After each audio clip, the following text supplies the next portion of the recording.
Okay, so we're going to take a look at a vertical shrink. We use the example, use the graph of f of x equals x cubed to obtain the graph of h of x equal to 1/2 x cubed.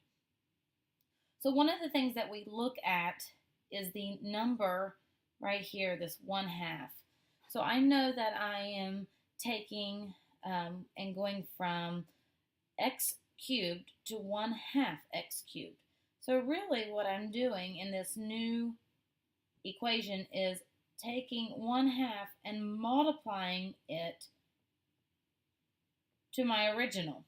So anytime that I'm multiplying 1/2 or a number that is less than 1 to my original function, I know that I'm going to have a vertical shrink.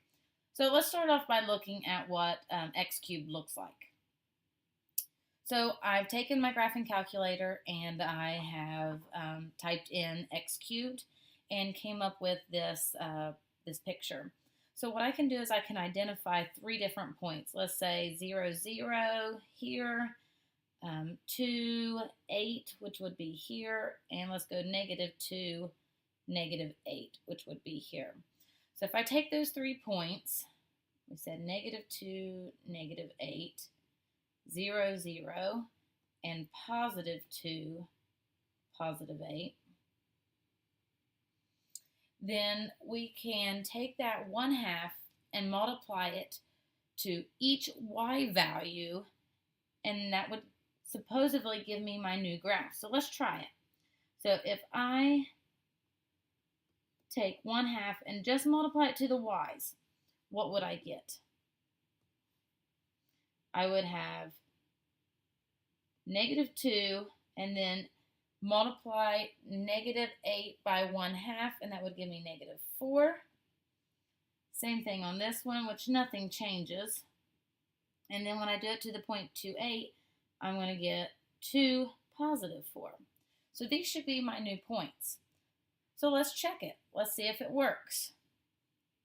So again, I just typed y equals 1/2 x cubed into my graphing calculator and come up with this picture. And let's make sure that it worked. So I have the points 0, 0, 2, 4, and -2, 4. So it worked. And then you can also see that by taking that number and multiplying it to the y values only, what it did to the graph. So it kind of like pushed the graph kind of this direction so that it vertically shrinks.